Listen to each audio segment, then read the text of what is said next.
So I'll ask you to start by stating your name, please. My name is Juch. Okay. So to start, would you please tell me a bit about your professional background? So I'm currently an assistant research professor at the University of Maryland, the Center for Geospatial Information Science. So before I work here, I got my PhD at the University of Iowa. So my research focused on the kind of human interaction with the environment, but mostly the mobility part. And so I want to understand how people's mobility, movement pattern, activity space changes as especially if we're living in a digital environment. That's kind of most of my doctoral dissertation is focused on. So, but I guess in my master's research mostly with disaster-related topic. For example, I kind of help build up an expert knowledge base for different type of remote sense image features for earthquakes. So that's kind of my master's research. In my doctoral research, I've also done as kind of research assistant. I've done some disaster-related projects, including flood hazard modeling, as well as some other type of kind of geospatial intelligence stuff. So that's kind of a very brief overview of my professional background. Thank you. When and how did you get involved with research on disasters? So you talked a little bit about the work in your master's, but what made you decide to go that route? Well, I think at the when I was doing master's, I don't really have a really clear sense of direction I want to go. So I guess I kind of want to just join whatever project that my advisor asked me to join. Then, but throughout the way, I kind of accumulated a lot of experience in both kind of the more technical end as well as the kind of human dimension as well. The impact on infrastructure, social life of disasters. So when I came to the University of Iowa for PhD study, it's kind of a combination of my technical background as well as my experience in disaster research. So I worked on flood hazard modeling system. So that, I think by that time, 2010, the University of Iowa area just suffered a kind of major flood, and we have to build a system to help the campus as well as the city government to help monitor the impacted road as well as campus buildings, depending on the level of flood stage. So we developed that system for different stakeholders. So that's kind of take a bit of I worked on that for about 2 or 3 years. So then that's kind of afterwards my research mostly kind of diverted towards the human mobility part, which kind of linked to my current COVID-related research. So prior to your master's, had you had any experience with disasters? Not really. Okay. But my disaster. So my master's research on disaster is a major earthquake in China, 2008. So I kind of personally experienced that a bit. So my research happened to kind of is also on that earthquake hazard. So if that's what you're asking, I guess that's my personal experience with that. Okay. So given that you've done the work on the flooding and now you're working on COVID, do you specialize in a particular type of disaster, or are you broadly interested in disasters? I think I'm broadly interested in the kind of disruptive events on human behavior. So that could be natural disaster. It could be a social event like I've just kind of published, sent out a manuscript on kind of the 2017 the solar eclipse across the United States. I studied the kind of impact on human movement of that event as well. So, and on COVID-19, we're also kind of focusing on the human mobility side. So, not necessarily on particular disaster, but more generally the events like this that could have a big impact on human behavior. Right. Okay, so it's more the big disruptive event. It doesn't necessarily have to be a negative one, like the. Right. Yeah. That's really neat. So the next question is a related one. Is there one seminal disaster event for you that really shaped your thinking about disaster research? I guess if you have to think in that way, I think this COVID-19 is actually the more kind of impactful one for me. Previous kind of research on disaster, as I've said, is more focused on the human behavior or the more technical side. So for this, I kind of got to think about the impact of this type of event or disaster, if you want to call that. But I don't think there's any seminal disaster event that shaped my thinking on research. Okay, thank you. What was the focus of your research before COVID-19? And you talked a little bit about the research projects that you were doing. Were you engaged in a particular study? Yeah. So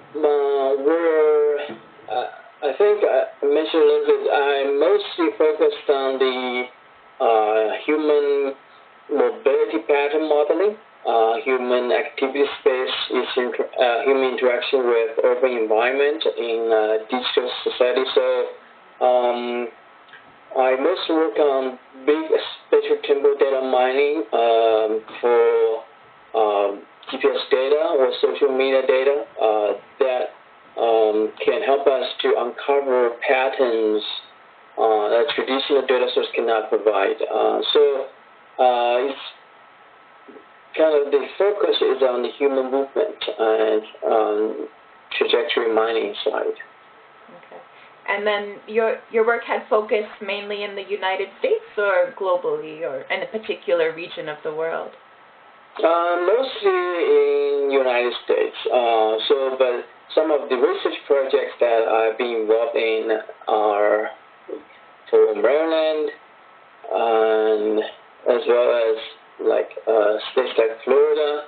So it could be locally, but yeah, for specific projects that could usually is locally for a state. Okay. So, and then COVID-19 happened. How has the pandemic affected or diverted or disrupted your usual research projects? I guess of my previous research,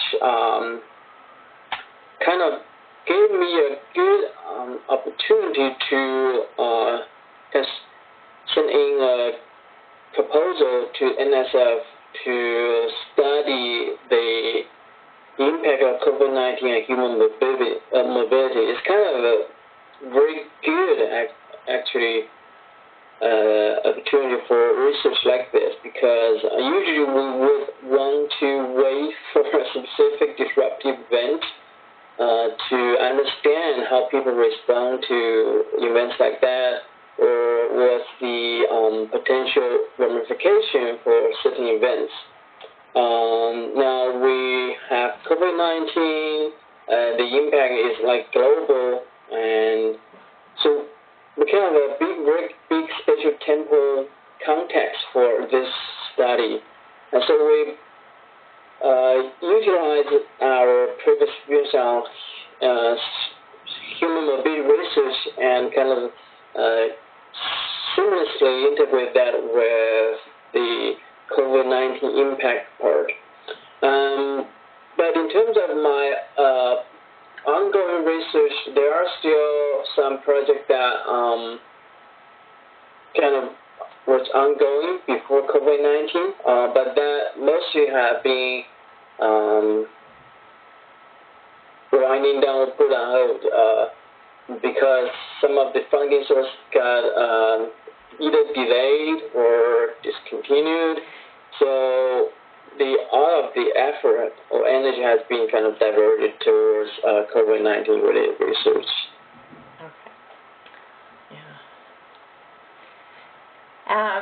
So the focus of so you talked a little bit about the focus of your COVID-19 research dovetailing with the work that you've been doing. Do you want to elaborate a little bit more on the focus of this research? Yeah, so the current NSF grant we got for COVID-19 related research is to study the specific regional population groups that the movement mobility pattern changes of specific regions, specific population groups. Like, do certain population groups still have to commute regularly?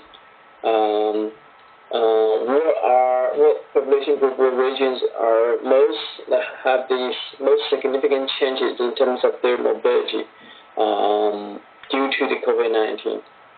Does that related with the number of COVID-19 cases at different city or different zip code?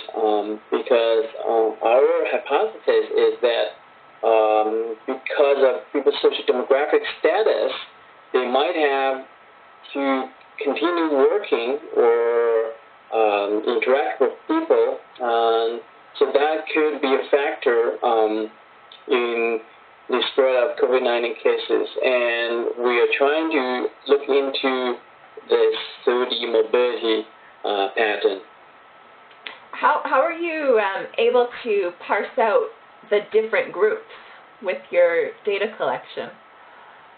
Well, so we have collaboration with American Transportation Institute, where they have access to very high resolution mobile device data, like cell phone traces.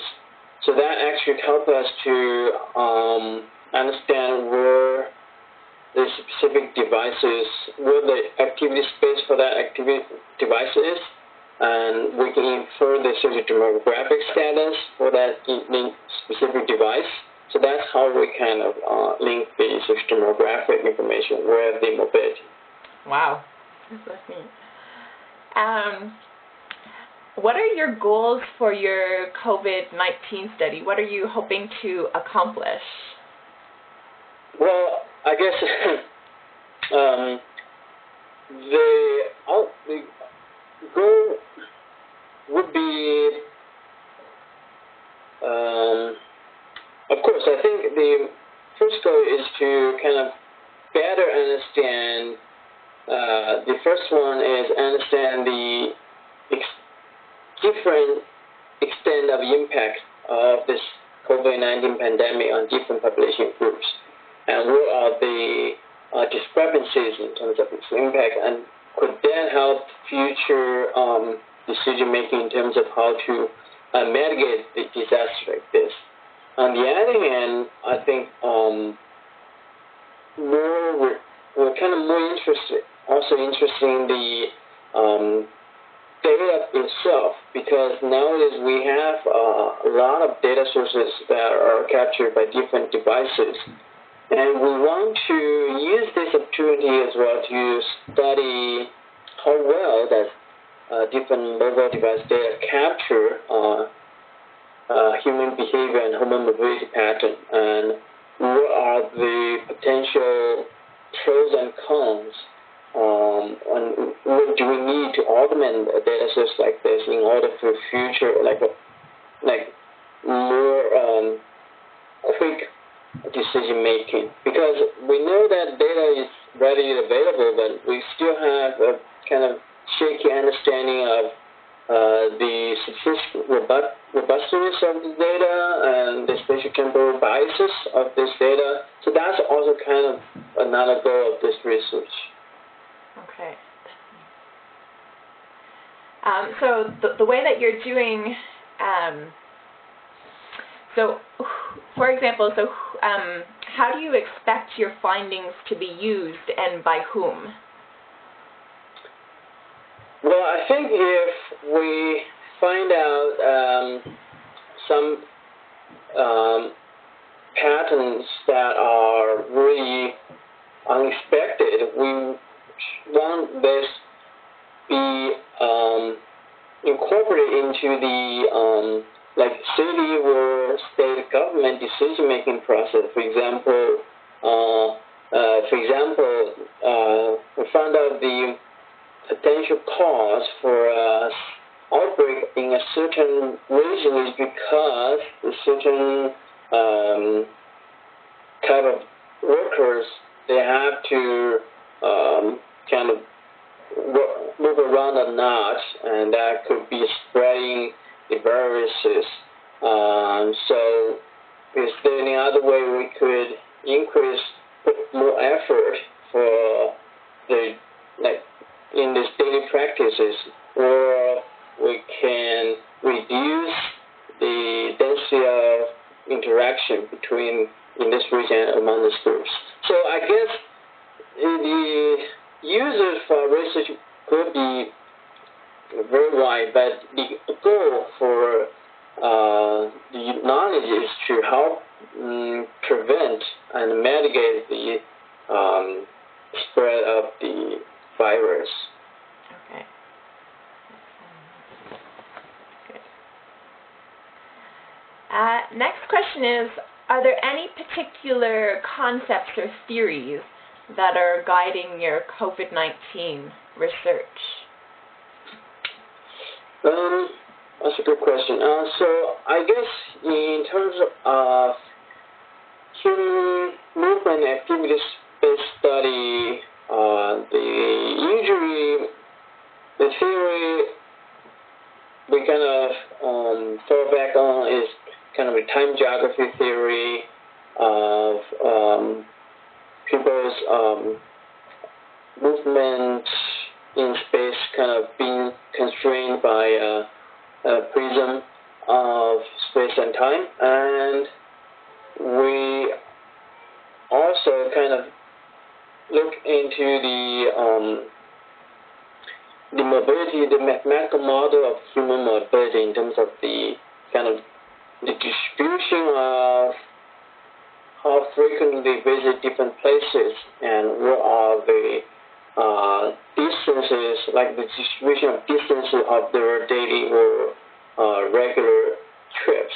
So that's kind of the theory, and underneath theoretical guidance for our research. Are these theories that you're using, do they draw upon the ones that you've used for your prior work on human mobility? Yeah. Okay. So it wasn't that much of a jump to go from your prior work to applying your theoretical frameworks. for your COVID research. Okay. What are the primary methods that you're using for this particular project? So to deal with kind of mobile device data, we have to use kind of distributed computing infrastructure, like MapReduce, process the data to match the large amount of GPS points to the underneath geographic context. For example, road network, for example, the kind of link the socio-demographic information with the GPS trip points. So, and also that part, after we have done this kind of data synthesizing, we've been kind of do spatial temporal regression or spatial temporal pattern data mining to understand the spatial pattern as well as time evolution of this pattern for human movement. So that's kind of most of the time of the methods we're adopting. But it's still ongoing, so we could, of course, design or adopt other approaches. Depends on what our findings are. And the methods that you're using for this project, are these similar or the same as ones that you've used in the past? Some are. Distributed computing, MapReduce computing are kind of what we have used previously for other transportation-related projects. But in terms of the spatial temporal data mining part, we might have to kind of adopt a little bit other spatial temporal data mining tools to kind of investigate the patterns a bit. So how have you had to adjust or accommodate the present circumstances into how you're collecting your data and modifying your methods? I guess the thing is, previously the data we're using are mostly for transportation type of based products. For example, we want to understand the OD flow between different regions. So I guess it's a nice transition of that same data sources from being applied to transportation-related research to more disaster impact research. So the data part is kind of has been transitioned pretty smoothly. But in terms of other auxiliary data, like socio-demographic data, like people's like government decision in terms of shutdown, so we kind of have to monitor this situation day by day and kind of accumulate the most up-to-date situation and to keep that in record so that we know if we find some changes in our data, we can then go back to our historical record to see whether there's some government decision that has been put out. So it's kind of very fluid and almost real-time situation. It's kind of very different with traditional research where you don't really have to keep a very close eye on the government decision. So that's a big difference. Okay. Wow. So how are you able to monitor the government decisions with collecting all the other types of data? Well, so we focus on state Florida, so we just like regularly like check the government website every day and set Google alerts for news related with Florida and COVID-19. So usually that kind of can cover most of the latest kind of updates in terms of information. And I will also collect the daily number of cases, number of deaths data put out by the Florida Department of Health. So we also kept that as our own database for research. Mm-hmm. What made you decide to focus on Florida? I think that's actually a very good question.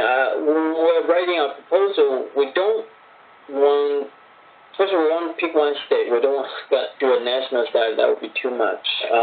So we think, I think that's about March. So we know that the COVID-19 is going to impact all the population a bit more. So that's when we kind of think, okay, maybe Florida could be a good choice because it has a lot of retired population, and also there's a lot of beaches, and so tourism could be impacted. So that kind of gave us a lot of rich context for this type of study. So that's why I proposed to study in Florida. Did the political swing potential of the state play into it? Yeah, I think especially for our data collection, that could be a bit like nuisance. At the beginning, we think we have set up a system to collect data, but it gets disrupted because of the political decision-making at the state. So we have to adjust to the day-to-day situation. So that definitely is an impact factor. Wow. How long do you expect the project to go on for? Well, we thought at the beginning we just proposed a 1-year rapid response research. We don't know that the COVID-19, we thought that COVID-19 is going to end like within a year, definitely. But as for now, we're not sure actually. So we kind of have to wait and see how it goes and how this situation will develop. But currently, the original proposal is 1 year rapid. Okay. And then depending on how things go, it may get extended? Right. Yeah. Wow. You had mentioned before that you're working with a couple of other researchers. So the question is, are you collaborating with others on the project? And the answer is yes. So the answer, the follow-up question is, are these new or are these existing collaborations? There are existing collaborations that we're continuing to collaborate with. But on the way, we've also developed new collaboration relationship with groups like the survey methodology department, which kind of focused on the social surveys. They want to, so they have worked with us in surveying people's like mitigation behavior in terms of face mask wearing, hand washing, social distancing. So that's kind of a new collaboration we're working with as well. So overall, I think we got quite a bit more kind of inquiries in terms of the potential collaborations as well. So I think it's definitely more than the existing collaborations. So how did you connect with these existing collaborators and with the new collaborators that you're working with? Well, I think they are all from the same campus. So we usually, like when we beginning our center, I've kind of developed two maps for COVID-19 cases, and then I guess they kind of get to know our work from campus newsletter, and then kind of reach out and they want to see whether we're interested to work on a project like this. So that's how we kind of get connected. Okay. Huh. And as a follow-up, has Converge played any kind of role in facilitating your current research?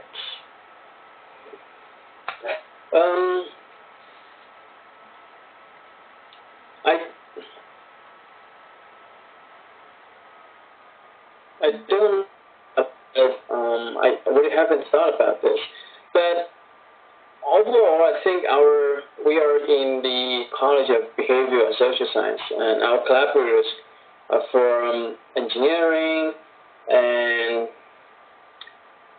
so, and I think Converge definitely is kind of facilitating factor for this type of collaborations, but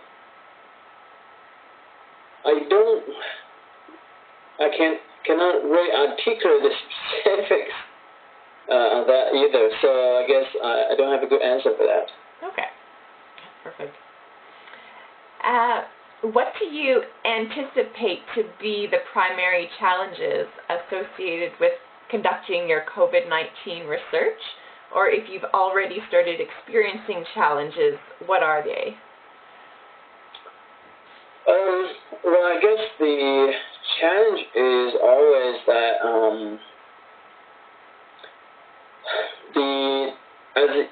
we have alluded to this before, the data actually could have a lot of noise, and again, we have to kind of develop different strategy to deal with the noisy or even kind of sometimes the data gets suppressed.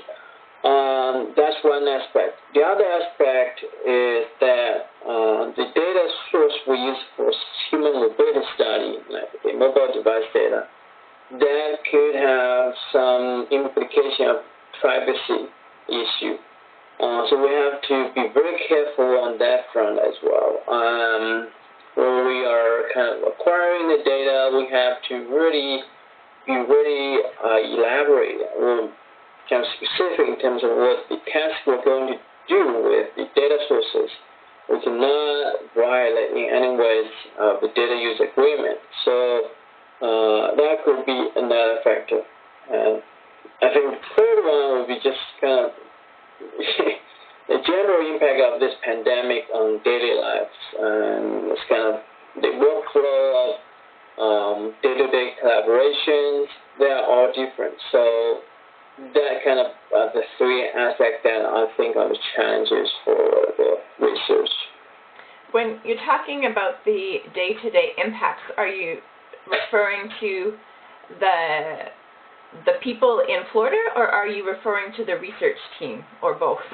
To research team mostly. I think, yeah, because now people have families, the kids cannot go to school, so we have to really adjust to this kind of new normal situation to kind of balance the work with family and child education. So that could be a kind of really some stressing times sometimes, yeah. Okay. Have any changes in the institutional or government public health guidelines affected your research? No, not really. I think we're able to do most of the work remotely, and as long as we have access to the server or the data source database, so I think we're mostly fine. Okay. Yeah. So it's very different from some of the other disasters like flooding and earthquake where the infrastructure is right. I think they're right. So like for the earthquake research, we have to actually go to the epicenter where we got to see a lot of the ground destruction, the road network, the landslide. So that's very different from those natural disasters. So you had alluded to this in your previous answer about the research team being impacted. So much like everyone else, your day-to-day life is probably being affected by the pandemic. What are some of the changes to your personal life that are affecting your professional life and your research? I guess we have to, so I guess at the beginning, I was in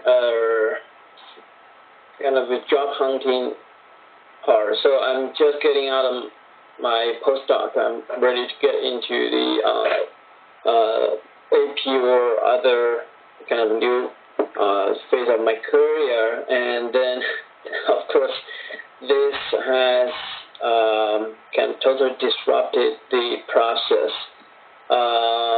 So that's kind of a big impact for me. The other part is, of course, as I've said, we have to deal with the entire situation of kids not going to school. We have to kind of spend time and effort, educate them, and also kind of carve out specific time for work during the day. So that kind of is a challenge, at least at the beginning. Now, kind of the kids have get used to the flow of day, so it's getting easier, but still is quite difficult to focus sometimes. So I'm in a very similar situation to you. So I didn't have a job when the pandemic started. I was just finishing off my postdoc, and then I have young kids that I have to navigate doing work and schooling and things. So it's really interesting to hear other people who are going through a similar thing. So you're done your postdoc now, but now you have an assistant professor position? So I think now I have accepted a job position at the Oak Ridge National Laboratory. So I'm kind of at the transition phase of this job, and if things go as planned, I might have to move to Oak Ridge National Lab in the fall. So that's kind of, but I don't know what's the timeline there, so we have to wait and see. Okay. Yeah, but the job interview process has been kind of changed quite a bit. We have to do a lot of virtual on-site interview, which is not a very good way to interact. No. So how have you been coping? How have you managed this finishing off your postdoc, interviewing for jobs, taking care of the kids, homeschooling, and I have a putting good a full day? Yeah. My wife helps a lot. So she also works, but she's pretty flexible. I guess we both are flexible in terms of our time, so we can kind of help each other out. And so we also kind of arrange a lot of late night work time, so that could get a lot of productive work done. Yeah. And then the final question is, what have been the consequences, if any, of the demonstrations following the death of George Floyd on you and on your research? That's actually quite, I think, a very impactful event, both in terms of, if we're only talking about research itself, I think the movement and protesters all over the country and different parts of the country is going to have be a big factor in terms of the spread of viruses and as well as the human mobility study. That is kind of itself is interesting. But in terms of the more social impact, I think both our institutions, like university, as well as the local kind of people, they are all kind of very aware of the situation. They kind of have organized different discussion or virtual town hall to allow people to kind of raise the question, to address people's concern. And I think definitely for me personally, I think I can sense the kind of significant kind of changes that's going to, at least this incident is going to push. But what's going to happen, I'm not sure, but kind of specific motivation is definitely very strong for changes. So you'll be able to capture some of the mobility associated with the demonstrations through your work. Yeah, I think that's very interesting to us, at least. I think we probably can identify some of those using our data. But we will have, but that's gonna be, our data and as well as the analysis a bit lag in terms of the way we get our data, so we will have to wait for a while in order to really see that. Okay. So it sounds like there are a number of unexpected outcomes from your research design just because of things that are happening in the U.S. Yeah, that's. I think that's a big difference of this research with other kind of traditional research projects. It is subject to the day-to-day dynamics. We have to keep a very close eye to the evolution of the situation. So those are the end of the official questions. Is there anything else that you would like to add? I can't think of any, but if I think of any, I will email you. But I think overall that basically I've shared what I can about the research and the kind of impact of COVID-19. But if you think of anything that you want to ask me, you can email me as well. Okay. Well, I will definitely be following up in 8 to 10 months about a follow-up interview. And thank you very, very much for taking the time to answer all of my questions. And sure. Best of luck with your research and with your move and figuring out life during COVID-19. Yeah, thank you. You too, I guess. Good, best luck to you and take care. Thank you. Yeah, all right, so long. Bye.